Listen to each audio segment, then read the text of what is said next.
որ մեր երկիրը դուրս գա այս իրավիճակից, ներքին եւ արտաքին թշնամիների դեմ պայքարի։ Դուք ինչ եք ուզում։ Դուք ուրիշ բան եք ուզում։ Ինչ եք առաջարկում։ Նույն եք ուզում։ Շատ բարի։ Իմ խնդրանքը, իմ առաջարկը, իմ, չգիտեմ, պահանջը, որ հերիք է նստեք տունը եւ բավարարվեք ստատուսներ գրելով։ Բոլորը ուրախանում են, որ հայրենասեր են, բոլորը իրենց գրածներով, այսպես ասած, բավարարվում են եւ դուրս չեն գալիս պայքարի։ Ինչու դուրս չեմ գալիս ես։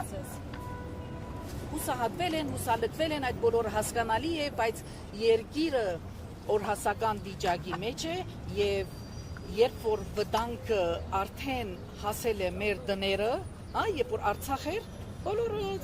իրենց համար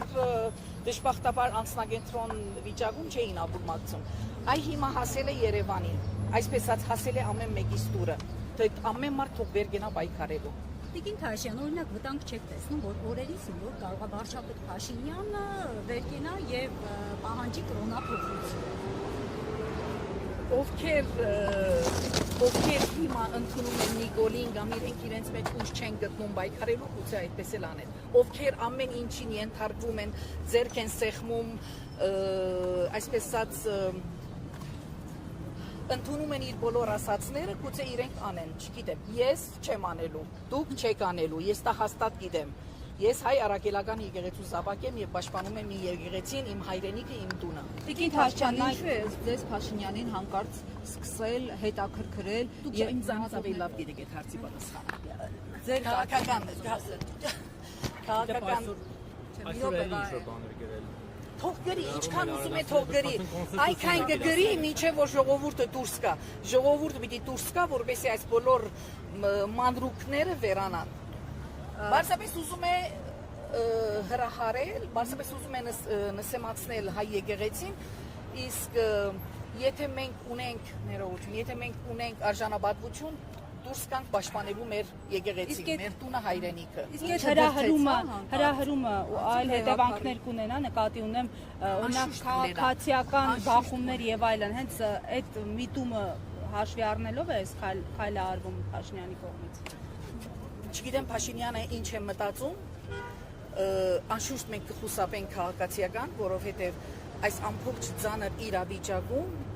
մեր ցասումը, չգիտենք ինչպես արտահայտենք եւ թեկուզ փողոցում երկու վարորդ իրար հետ սկսում են գրվել շատ վատ վերջանումա, որտեղ էներգետիկան այնքան վատ է, այնքան մարդիկ գերլարված վիճակում են, բայց միջոցը այդ բոլորից դուրս գալու միջոցը մեկն է։ Պիտի ձերբազատվենք Փաշինյանից, վերջ։ Փաշինյանից կրթվենք, միջոցը դա է, ասում եմ պիտի կրթվենք։ Աննան կրթի։ Փաշինյանի կառավարությունը ինձ բավարար է։ Ես շարունակում եմ ամեն օր զարգանալ ճիշտ հայացքներով։ Թող ինքն էլ այդպես անի, այդ բոլորը սուտ, խանգարող,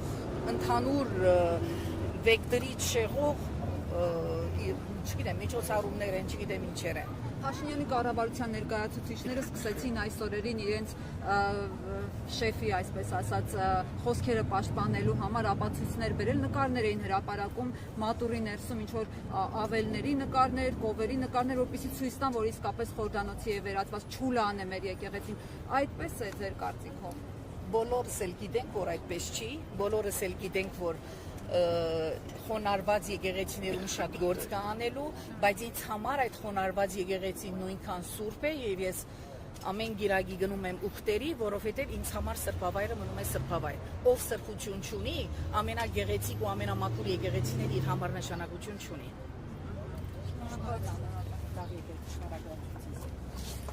Thank